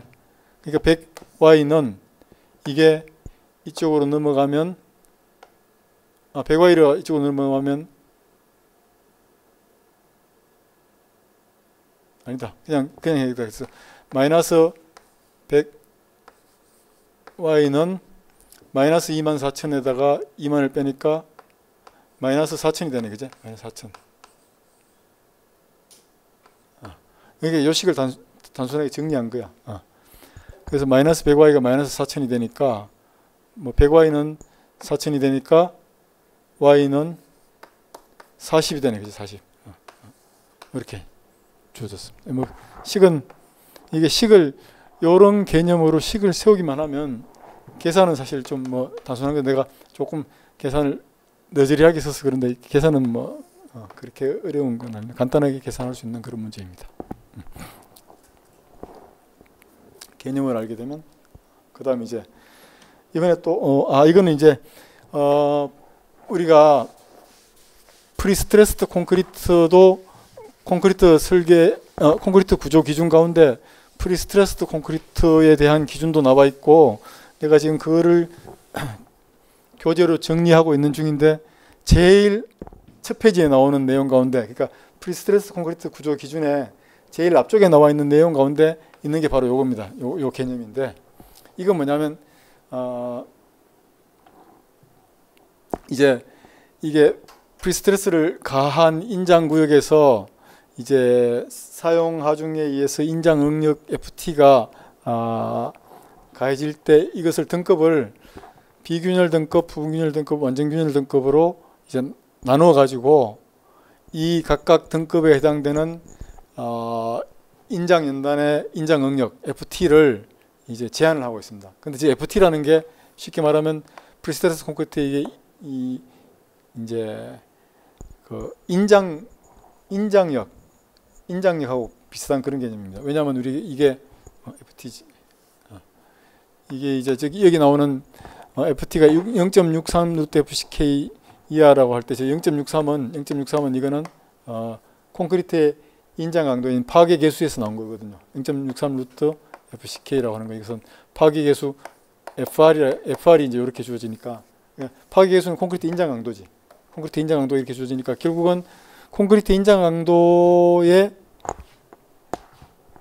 FT가 미치지 않도록 콘크리트 인장 강도보다 더 이내에 있도록 이렇게 하는 게 이게 이제 비균열 등급인 겁니다. 소위 말하면 이제 유럽 기준에서는 이거 클래스를 A, 클래스 B, 클래스 C로 이렇게 나눠 가지고 프리스트레스의 인장 연단의 응력을 등급을 규정하고 있는데 이건 이제 클래스 A 등급에 해당되는 겁니다. 그러니까 균열이 완전히 억제가 돼도 균열이 생기지 않도록 하는 그런 단면을 할 때 우리가 FT가 0.63 루트 FCK가 FR이죠, 그죠? 인장 활열 강도보다 더 작도록 하는 게 이게 이제 이게 비균열이 생기지 않도록 하는 클래스 A 등급을 얘기하는 거고 그 다음 이제 부분균열 등급이라는 것은 클래스 B를 얘기하는 건데 이건 이제 균열을 일부를 허용한다는 겁니다. 그러니까 쉽게 말하면 콘크리트의 활열 인장 강도보다 FT가 조금 더 큰 거를 허용을 하는데 다만 1.0 루트 FCK보다는 작게 이렇게 한다는 거죠. 그죠? 요게 이제 부분균열 등급이고 요거보다 큰 게 이제 완전 균열 등급이라고 해가지고 클래스 C에 해당되는 건데 클래스 C는 이제 균열을 상당 부분 허용을 한다는 얘기입니다. 그래서 요게 이제 그 클래스 A, B, C가 여기서는 뭐 비균열 등급, 부분균열 등급, 완전 균열 등급으로 해갖고 비균열 등급은 0.63 이하다는 거. 이게 이제 콘크리트의 파괴 계수 FR보다 작아야 된다는 거. 이걸 이해를 하면 되고 나머지는 뭐 FR보다는 크고 1.0 루트 FCK보다 작아야 되고 완전 균열은 균열을 허용하니까 1.0보다 더 커도 된다 이런 얘기입니다. 그래서 요 값들을 여러분들이 이제 기억을 하고 있으면 부분균열 등급은 클래스 B니까 중간에 나오는 게 요거죠, 그죠? 이거 사이 이걸 얘기하는 겁니다. 요거는 이제 프리스트레스 콘크리트 기준에 있는 걸 좀 봐야 되는데 이때 이 수치가 나오기 때문에 책에다가 이렇게 정리를 하고 그래서 나중에 이제 저게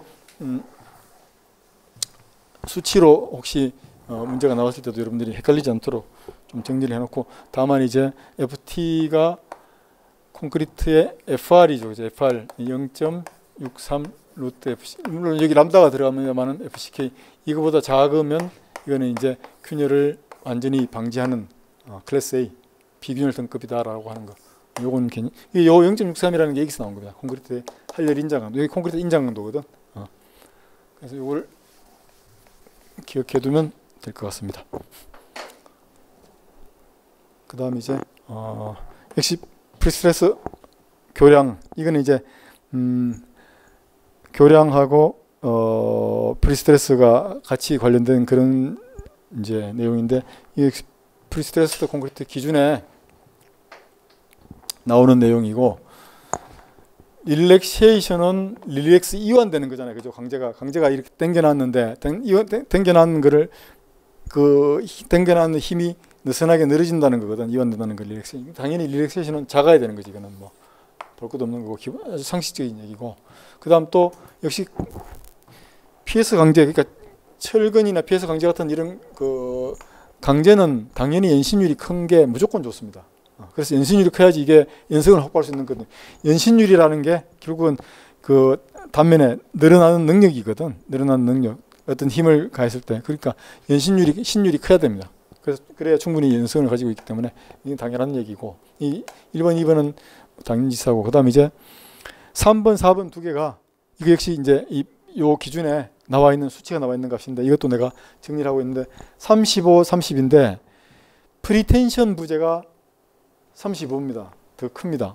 포스텐션 부재의 콘크리트 설계 기준 압축 강도는 30MPa 이상이 돼야 되고, 프리텐션은 35MPa 이상이 돼야 되는데 이게 25가 됐으니까 이게 수치가 틀린 겁니다.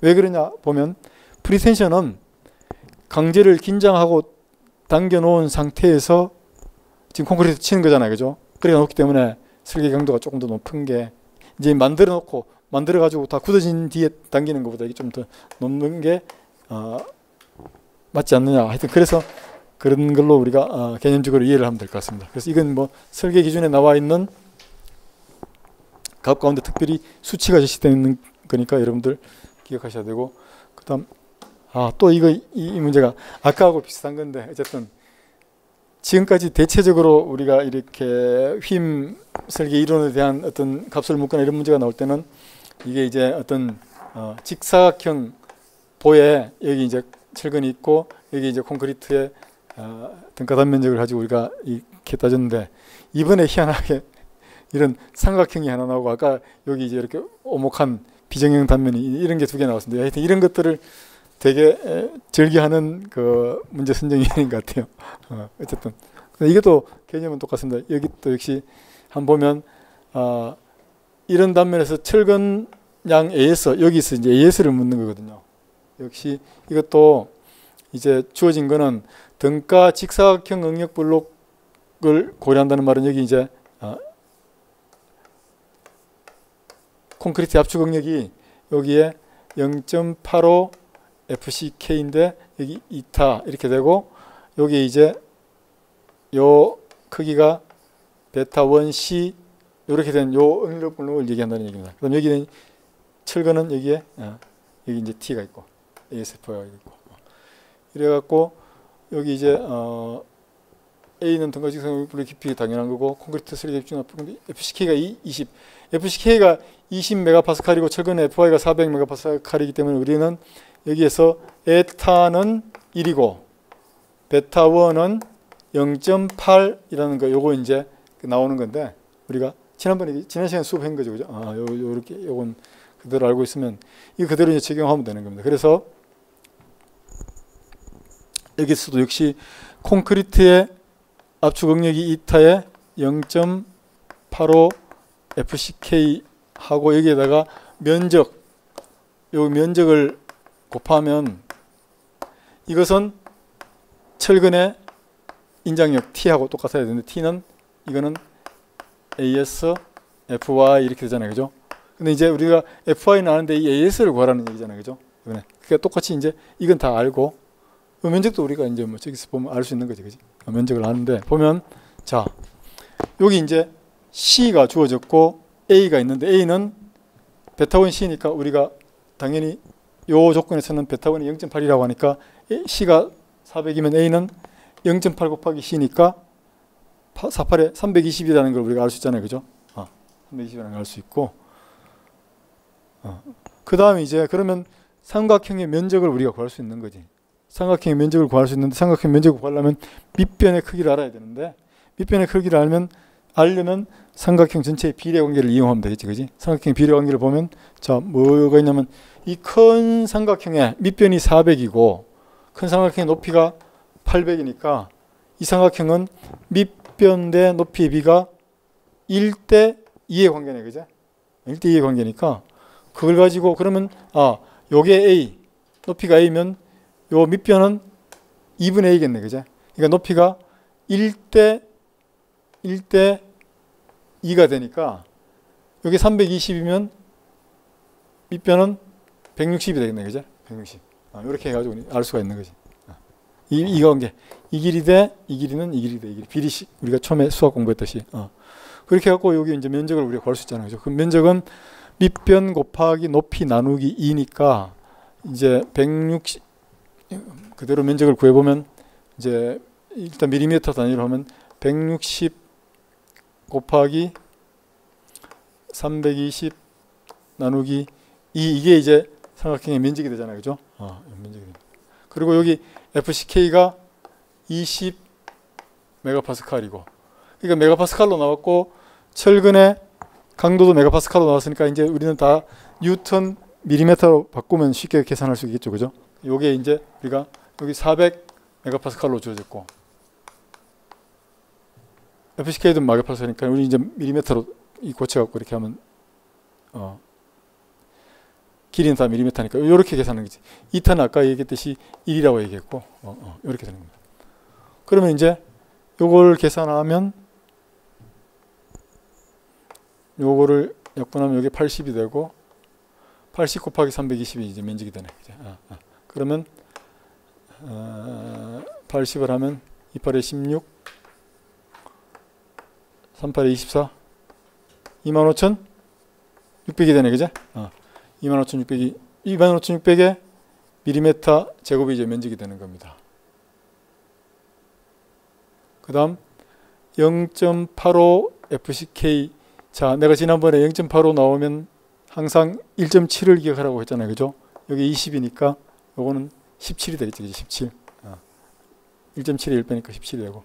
그럼 17 곱하기 25,600이, 자, 여기에 AS를 묻는데 FY는 400이라는 걸 우리가 알고 있잖아요. 그죠? 그러니까 내가 좀 복잡하게 썼는데 어쨌든 다시 면적이 여기 우리가 계산해 보니까 25,600 밀리미터 스퀘어라고 하는 걸 알았으니까 이거 좀 지우고, 이렇게 지워놓고, 요 앞에 거를 계산하면 요건 17이 되고, 곱하기 25,600 이걸 한 것이 AS 곱하기 401이 되잖아요. 그죠? 그럼 여기다가 여기다가 이 400을 나눠주면 AS가 되네. 그죠? 400을 나눠주면 이게 AS가 되네. 그죠? 400을 나누어 가지고 여기다가 25,600, 요거를 일단 공 두 개를 떼버리고 여기다가 46에 24, 44, 16 이렇게 되네. 그죠? 그럼 이렇게 돼갖고 64. 그래서 17 곱하기 64 하면 47이 28, 41은 6, 67이 42, 6일은 6. 이렇게 하면 1088 이렇게 나오네. 맞네. 답이 있네. 여기 되는 거네. 이제. 그래서 어쨌든 AS는 이렇게 구하는 겁니다. 그러니까 이제 뭐 결국은 아까 얘기했듯이 이 콘크리트 압축 응력 블록을 이용하고 이 면적을 구해서 구한 압축력 C가 철근의 인장력 T하고 같다. 요걸 가지고 철근의 인장력 T는 ASFY고 이것은 요 응력에다가 요 면적을 곱하는 거니까. 근데 다만 요 면적을 곱할 때 우리가 중립축거리 C는 아는데 조건에 따라 가지고 요 베타1 C의 몇 프로가 A가 되는 건지 등값 블록을 나타내는 면적이 되는 건지 그걸 찾으면 되는 건데 이제 베타원이 0.8이라는 거. 그리고 또 특히 이제 40메가파스칼 이내일 때는 에타도 1이라는 거. 이걸 기억하면 우리가 이런 문제들은 내가 이제 자세하게 설명을 하고 원리부터 따진다고 이렇게 계산은 좀 길었는데 실제 여러분들이 이걸 알고 바로 계산할 때는 좀 심플하게 빨리 할 수가 있습니다. 중간에 또 내가 이제 지금 설명을 하면서 이렇게 하다 보니까 계산에 집중해 갖고 약분하고 하는 거를 조금 헷갈리고 할 때가 있는데 직접 앉아가 차분히 계산하면 이거보다 훨씬 더 빠르고 쉽게 약분하면서 이렇게 계산을 하겠죠, 그죠? 그러니까 자, 우리 지난 시간에 배웠던 지지난 시간에 배웠던 T형보의 유효폭 나왔네, 그죠? 이건 뭐 그냥 우리 식만 유효폭이니까 유효폭을 구하는 식이 세 가지가 있죠, 그죠? 1번, 2번, 3번 세 가지가 있죠. 이 중에 제일 작은 게 유효폭이 되는 거죠. 첫 번째는 양쪽 각각의 플랜지 두께에다가 여기 플랜지 두께에 8배, 8배 각각 8배씩 하니까 16배죠. 8배에다가 요걸 대준 거잖아요, 그죠? 거기 하나가 있고 그러면 이제 플랜지 두께가 지금 둘 다 150이니까 8 곱하기 150 8 곱하기 150 플러스 8 곱하기 150에다가 요게 400이니까 요걸 대주면 하나 나오겠네, 그죠? 150 곱하기 2는 300이고 4는 600이고 6은 800이고 8은 1000이네, 그죠? 아니다. 1200이네, 그죠? 1200. 이거 8배 하면 8TF니까 58에 48이면 1200이고 이쪽도 8인데가 1200이고 1200 플러스 1200 플러스 400이니까 2800이 되네, 그죠? 그래서 1번은 2800 1번으로 산정한 거는 2800이 됩니다. 그 다음 두 번째는 양쪽 슬래브의 중심간 거리라고 했잖아요, 그죠? 이건 뭐였지? 그저께 했는데 잊어버리면 양쪽 슬래브 중심간 거리가 뭡니까? 이 슬래브의 중심이 이게 1000이니까 중심이 여기죠. 500 되는 거리. 그 다음 여기도 1400이니까 요 700 되는 요 거리잖아요, 그죠? 양쪽 슬래브의 중심간 거리라는 게 뭡니까? 여기에서 이까지라는 얘기 아니에요, 그죠? 그러니까 400에다가 요게 700이고 요게 500을 더하니까 500이고 700을 더하니까 1100에서 500, 1600이 되는 거죠. 1600. 두 번째 1600. 맞죠? 그 다음 세 번째 보경관의 4분의 스팬이라고 했죠, 그죠? 보경관이 12m니까 12m의 4분의 1. 그러니까 세 번째는 4분의 1200이 아니고 12000이지, 그지? 12000은 3000. 이거 셋 중에서 미니멈 값이 1600이 되네, 그죠? 1600, 여기 있네, 요거 1600. 요게 답이 되겠습니다. 이건 뭐 우리 지난 시간에 했는데 바로 기초반 해도 바로 풀 수 있는 문제죠. 뭐 너무 쉬운. 근데 이게 세 개씩이니까 헷갈리면 안 되는데 또 요거 하나 말고 또 반T형보가 있죠, 그죠? 반T형보. 반T형보고 또 역시 기억을 해야 됩니다. T형보 유효폭. 내가 이 토목에는 이런 유형의 교량 상판도 있고 구조물이 많기 때문에 자주 나오거든요. 건축보다 훨씬 자주 나오니까 꼭 기억해 두시기 바랍니다. 식만 알면 쉽게 무슨 16번 이것도 좀 굉장히 쉬운 문제인데 한번 봅시다. 시간이 좀 촉박한데. 자, 우리가 전단 설계의 기본은 공칭 전단 강도 VN에다가 강도 감수가 파이를 곱한 이게 개수 전단력 VU보다 더 크면 이게 크게 하도록 하는 게 전단 설계의 기본 개념이잖아요, 그죠? 이것만 가지고 나오는 문제인데 특별히 전단 설계에 대한 강도 감소 개수는 여러분들이 파이는 0. 얼마죠? 0.75. 전단은 0.75입니다. 꼭 기억하세요. 0.75라는 이것만 알면 너무 쉽게 이렇게 풀 수 있는 문제입니다. 그러니까 개수 전단력 VU를 주어졌고 이게 얼마냐면 75kN이고 이 VN의 최소값을 구하라는 말은 VN이 이거보다 크거나 같기 때문에 같을 때가 최소가 되는 거지, 그지? 같을 때가 최소가 되니까 그러면 여기다 VN에다가 양변의 파이를 나누면 VN 최소값이 나오겠지. 그래서 VN의 최소값은 VU를 파이 0.75로 딱 나누면 다행히 70하고 0.75고 뭐가 딱 보이는 값이 나오네, 그죠? 쉬운 요게 답이 됩니다. 75로 주어진 이유가 있네, 그죠? 여러분들이 보면 이제 이럴 때는 웃어야지. 이 강도 감소에서 전단에 0.75라는 걸 우리가 모르더라도 유치할 수 있으려나? 그래서 알아야지. 한 번은 기억해야지. 이게 이제 나오면 바로 알 수가 있겠지. 자, 시간이 촉박하니까 빨리 17번. 이것도 사실은 내가 아까 얘기했듯이 이제 앵커 설계 기준이 KDS의 콘크리트 기준 가운데 특별히 콘크리트용 앵커 설계 기준이 따로 있거든요. 따로 있는 그 기준 중에서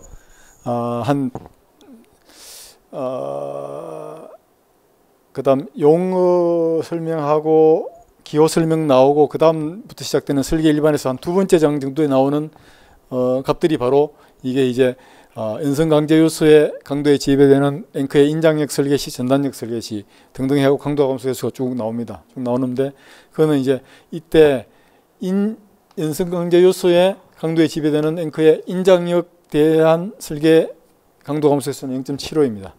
이건 뭐 사실은 강도 감소 요소는 이 앵커 말고 우리가 기본적으로 외우는 게 많기 때문에 여기까지 뭐 외우면 좋긴 한데 이게 좀 지엽적인 내용입니다. 근데 어쨌든 이 설계 기준에 있기 때문에 이런 걸 하나씩 매회 한두 문제씩 이런 구석에 있는 문제들이 나오기 때문에 이건 뭐 못 맞추더라도 여러분들 뭐 큰 지장은 없는데 그래도 이것까지 커버하면 좋겠죠. 그 다음 콘크리트 구조 해석과 설계에 사용되는 탄성계수에 대한 설명 옳지 않은 것은 안 봅시다. CM은 우리가 알다시피 당연히 평균 강도죠, 그죠? 자, 우리가 콘크리트 탄성계수는 지난번에 내가 할선 탄성계수를 한다고 얘기했잖아요, 그죠? 왜냐하면 콘크리트 강도가 이제 실험을 하면 시그마 입실론 관계에서 이게 이제 정확하게 탄성계수가 명확치 않고 이렇게 파괴가 되니까 탄성계수라고 해서 항복점까지 기울기인데 그걸 알 수가 없으니까 이거는 두 가지 방법으로 콘크리트 탄성계수를 정하는데 하나는 FCK의 0.5 정도 되는 FCK의 0.5 정도 되는 점하고 원점을 이어가지고 이 두 선을 자르는 선 이걸 할선이라고 하는 거죠. 할선으로 해갖고 나오는 탄성계수 이게 할선 탄성계수로 우리가 일반적으로 사용하고 있는 탄성계수입니다. 근데 이게 이제 콘크리트 단위질량이 요 범위일 때는 0.077 MC의 1.5성의 3성근 FCM 이렇게 나오는 게 이게 이제 그러니까 이 정규화된 식이고 근데 복잡하니까 이걸 못 기억하니까 근데 특별히 이 중에서 요 중간에 있는 2300kg